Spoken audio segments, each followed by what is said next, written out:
Mesdames et messieurs, bonsoir. Merci d'être avec nous dans cette nouvelle édition du samedi 17 juin 2023 que je vous invite à suivre jusqu'à son terme. À la une de l'actualité, renoncer à sa nationalité nécessite une autorisation par décret selon la loi 60-064 du 22 juillet 1960 portant sur la nationalité.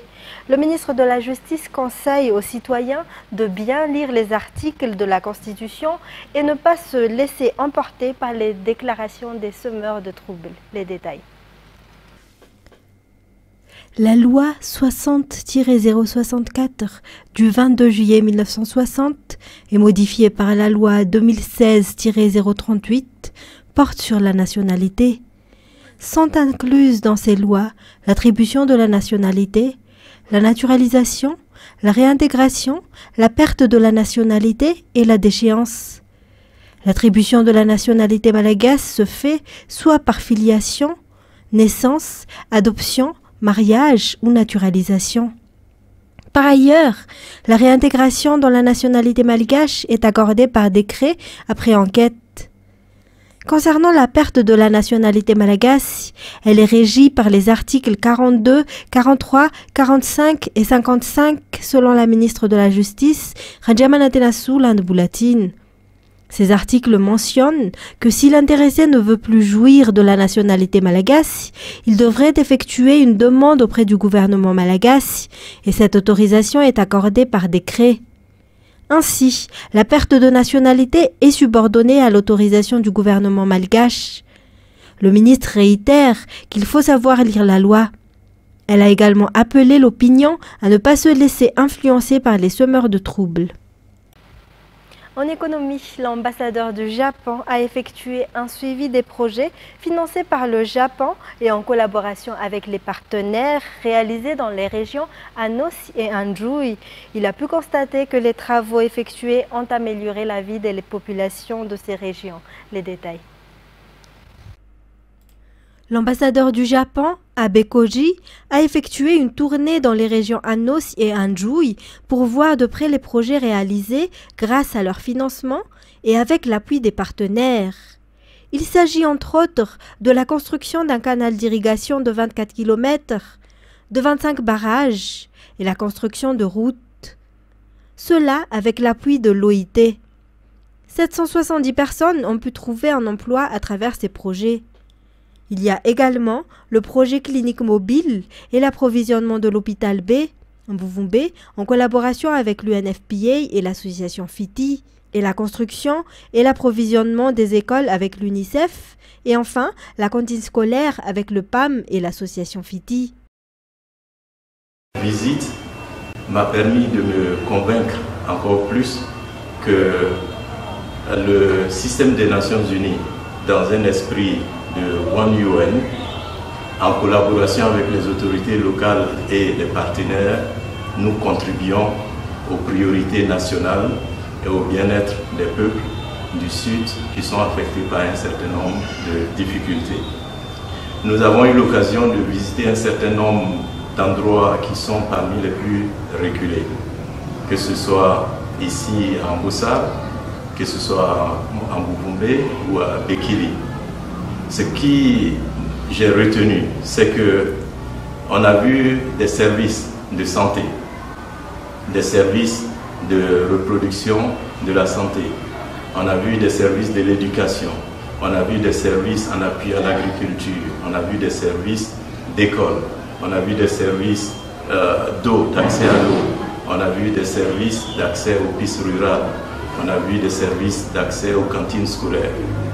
La particularité de tous ces services, c'est qu'il y a vraiment un esprit One UN, où la plupart des agences font l'effort de travailler à 2 ou à 3, voire plus. La délégation qui l'a conduite a également rencontré le gouverneur de la région d'Anhui, Souza Laimour, qui n'a pas manqué de les remercier et d'inciter la population à prendre soin de ces infrastructures. Satisfait des réalisations, l'ambassadeur du Japon a réitéré la volonté de son pays à collaborer avec Madagascar. J'étais particulièrement ravi de constater que la coopération que le Japon avait apportée au cours de ces années avait porté des fruits, que ce soit dans le domaine de l'éducation, santé ou autre. Et donc le Japon sera toujours ici pour accompagner donc, le Coran Sud, la région d'André. Et nous allons, avec nos confrères des agences des Nations Unies, continuer à être au service de cette région. Il est à noter que cette visite a duré 3 jours. Et puis ces deux régions bénéficieront de 120 millions d'euros de l'Union européenne, d'après son ambassadeur hier, à l'occasion de la 2e journée du GIR. Cela financera la mise en place de sources d'énergie renouvelables et durables. Les détails avec Ratraman Zatouf sur les images de Kevin Ravouniarsan. Ces 120 millions d'euros, dans le cadre du projet Pacte Vert, seront destinés au développement rural, à la protection de l'environnement et surtout à l'énergie renouvelable et durable pour les régions Anjouy et Anossi. Selon le ministre de l'Agriculture et de l'Élevage Arvid Ramilsan, cela coïncide avec l'objectif de développement mis en place par le gouvernement. L'Union européenne fait de ce projet une priorité selon son ambassadeur. Ce projet améliorera les conditions de vie des populations de ces deux régions, a-t-elle soutenu. La 6e édition du GIR, ou Journée internationale des régions à Fort-Dauphin, s'est clôturée ce jour.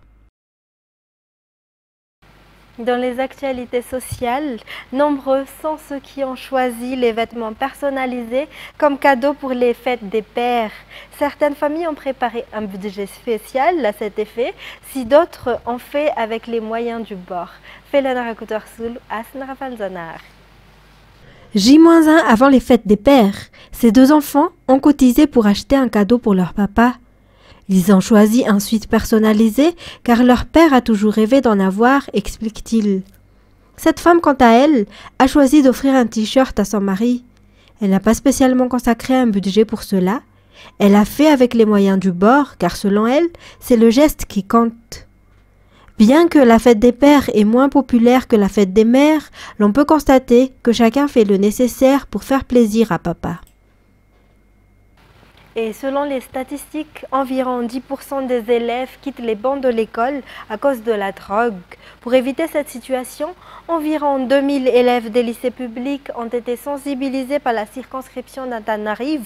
Ils ont également été sensibilisés sur la violence envers les enfants et la grossesse précoce. Toujours un reportage de Felana Rakutersoul. La visite des lycées en vue des sensibilisations sur la prise de drogue, les violences envers les jeunes et la grossesse précoce, faites par la circonscription d'Antananarivo et la police des stupéfiants, se poursuit. À part les sensibilisations, diverses manifestations telles que le Zumba, les jeux collectifs et les sports ont eu lieu au lycée moderne Impeflou. Selon les étudiants, ces sensibilisations sont nécessaires et ils souhaitent que cela se fasse plus souvent. Cette campagne se poursuivra dans plusieurs écoles de la capitale, selon le chef Cisco, Ramanathu Nilalaine. Un terrain de 396 hectares exploité depuis plusieurs années fait l'objet d'un litige entre, d'une part, les habitants de Trois Fuktan, à savoir Manjitsarakel, Ambulsararan et Antanet Betoval, dans la commune d'Anjanmanelach, et d'autre part, 8 personnes possédant un titre y afférent. Selon les informations recueillies par Jean-Claude Ndjiamalal, l'affaire est encore entre les mains de la justice. Les détails. Un terrain de 396 hectares mis en valeur par les habitants des Fuktan Manjitsarakel, Ambulsararan et Antanet Betoval, dans la commune rurale d'Anjanmanelach, district d'Anzira B2, fait objet d'un litige avec 8 personnes déclarant détenir un titre. Ces exploitants disent que leurs grands-parents étaient déjà sur les lieux et qu'ils sont les 4e génération. Toujours selon eux, le problème a commencé en 2018. Ils réclament ainsi qu'on leur rende leur terrain. Ils ont rajouté qu'ils voulaient négocier avec les soi-disant propriétaires de terrain, mais en vain. L'avocat de l'autre partie annonce que les documents en leur possession sont authentiques et que leurs parents ont acheté ce terrain de 396 hectares en 1978. Le premier adjoint du maire d'Ajan Manelach a annoncé ne pas avoir de déclaration à faire. Toutefois, il confirme avoir reçu les demandes adressées à la commune. L'affaire est encore entre les mains du tribunal d'Indirabé actuellement. Toujours dans ce contexte, un groupe de racoleurs vend illégalement des terrains dans plusieurs quartiers. D'après le député et président de la commission foncière, Naïf Raoldine, selon lui, il s'agit d'un réseau qui contrefait la signature des agents du domaine. Fin de Sena Mireille, Yves Janel. Les vendeurs de terrains se départagent en groupes de 20 à 30 personnes. Ils opèrent dans plusieurs quartiers, notamment à Varajan, en Buimangakeli, Betzarain et actuellement en Boudjachim. Selon le député Naïf Raoldine, il s'agit d'un réseau. Ils repèrent les terrains, créent une association et vendent ensuite les terrains. Ils font même des contrefaçons de signatures et utilisent de faux documents, toujours selon ses explications. D'ailleurs, un cas a été rapporté cette semaine dans le service du domaine à Varajan. Par ailleurs, certains politiciens mêlent les litiges fonciers à la politique. Ils font exprès de semer le trouble en cette veille des périodes électorales, toujours selon ce député. Côté sport à présent, de nombreuses académies de foot se créent actuellement. La commune d'Antanet Bemazaz, district d'Amboudjachim, en possède également, au sein de laquelle 50 jeunes footballeurs sont formés. Le but étant le développement du foot, selon le maire de cette commune, Antoniana Martina Sechanjanab. La commune d'Antanet Bemazaz était réputée pour le foot des quartiers. Par manque d'infrastructures, les footballeurs en herbe restent des apprentis dans cette commune. Ces jeunes méritent d'être reconnus et poussés, soutient le maire Noumenzanar Louis Firmin. Raison pour laquelle, avec la collaboration des partenaires, il a créé une académie de foot. Selon le président du club Datu FC, l'académie a été créée dans le but de sélectionner les joueurs, notamment pour participer aux Pro League. La création d'académies de foot se fera également dans d'autres régions selon les explications. Et on enchaîne par les actualités internationales. Le président ukrainien Volodymyr Zelensky a rejeté vendredi l'offre de médiation que lui présentait une délégation de présidents africains, dénonçant une tromperie de Moscou en pleine contre-offensive des forces ukrainiennes. France 24. Un moment de recueillement en ouverture d'une séquence diplomatique inédite. La délégation de responsables africains a démarré sa visite en Ukraine par la ville de Boutcha, là où le monde avait découvert l'ampleur des exactions commises contre des civils ukrainiens au début de l'offensive russe. Le procureur ukrainien, qui dirige les enquêtes sur les massacres commis ici, fait office de guide pour les présidents sud-africains, sénégalais, zambiens et comoriens, accompagnés de représentants congolais, ougandais et égyptiens. L'instabilité, où qu'elle soit, implique de l'instabilité partout. L'humanité est une. Nous devons donc nous concentrer sur la paix, la sécurité et la stabilité pour favoriser le développement. De Boutcha, les leaders africains embarquent à bord d'un train. Direction la capitale, Kiev, où des explosions ont lieu au moment de leur visite et où l'armée ukrainienne affirme avoir intercepté plusieurs missiles russes. La délégation est reçue par le président Volodymyr Zelensky avant de s'exprimer à ses côtés. Cette mission est historique, dans le sens où elle est constituée de chefs d'État, de gouvernement ou leurs représentants qui ont décidé de faire le déplacement ensemble, mais aussi et surtout de rencontrer les deux parties concernées. La délégation sera en effet samedi en Russie, à Saint-Pétersbourg, aux côtés de Vladimir Poutine. Ce voyage est bien une tentative de médiation de paix, même si Volodymyr Zelensky a rejeté toute négociation pour le moment. Les dirigeants africains espèrent au moins ramener l'engagement des Russes et des Ukrainiens de respecter l'accord de juillet 2022 sur l'exportation de céréales, car ils partagent la même préoccupation liée à l'approvisionnement alimentaire de leur pays. Les deux pays doivent s'assurer que les céréales et les engrais puissent être transportés. Le prix des céréales a augmenté et il y a des pénuries. Donc même si nous sommes à des milliers de kilomètres, en tant que pays africain, nous ressentons l'impact de cette guerre. Cyril Ramaphosa avait répété plusieurs fois sa volonté de rester neutre, tout en affichant sa proximité avec Moscou. Cet exercice de médiation s'avère d'autant plus compliqué que le continent africain est divisé sur la question. En Afrique, le Mali a réclamé devant le Conseil de sécurité de l'ONU le retrait sans délai de la mission des Nations Unies sur son territoire, qui, selon son chef, devient ainsi presque impossible. France 24. Clap de fin pour la mission des Nations Unies au Mali, c'est ce que demande désormais Bamako. Le gouvernement du Mali demande le retrait sans délai de la MINUSMA. Cependant, le gouvernement est disposé à coopérer avec les Nations Unies dans cette perspective. Déployée depuis 2013 pour répondre à la menace djihadiste, la MINUSMA mobilise plus de 12 000 casques bleus. Partir ou rester, le Conseil de sécurité de l'ONU devra trancher d'ici la fin du mois. Le maintien de la paix est basé sur le principe du consentement du pays hôte. Et en l'absence de ce consentement, les opérations sont bien sûr presque impossibles.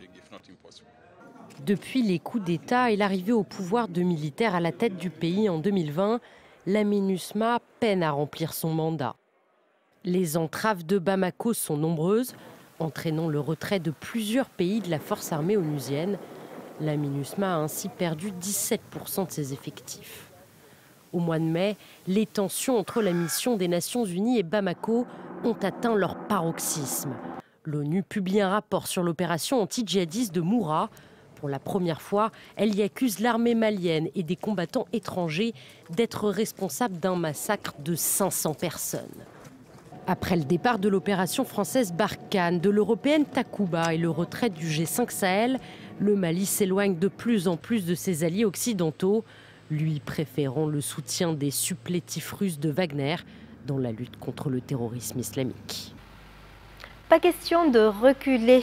Les opposants au chantier de ligne ferroviaire grande vitesse Lyon-Turin ont maintenu leur rassemblement samedi en Maurienne, Savoie, malgré l'interdiction de manifester.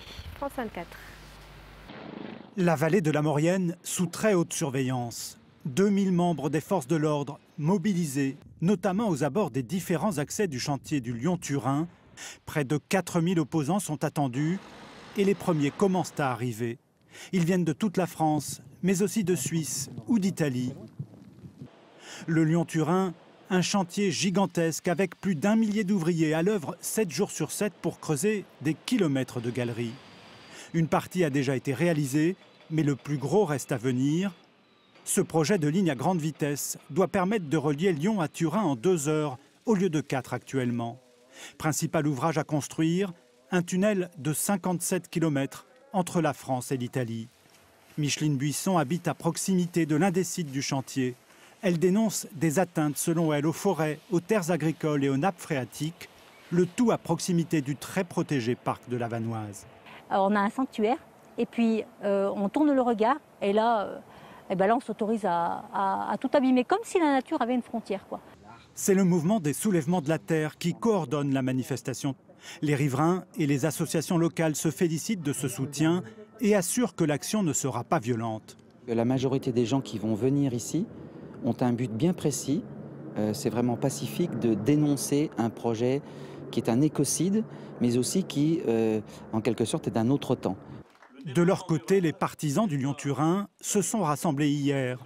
200 personnes, essentiellement des élus de la région, qui attendent avec impatience la nouvelle ligne ferroviaire pour désengorger le trafic routier. Fourneau, la commune que j'administre, est juste en dessous du tunnel du Fréjus.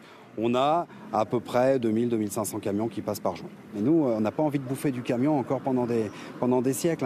On laisse comme ça et on laisse des secteurs complètement saturés par les camions. Ben non, nous c'est un autre choix. Le préfet a interdit la manifestation par crainte des débordements. Mais les opposants sont déterminés. Ils ont l'intention, malgré tout, de manifester. Mesdames et messieurs, c'était les points essentiels de cette édition. Merci à vous de l'avoir suivi. Restez avec nous pour la suite de notre programme. Au revoir et bonne soirée en notre compagnie.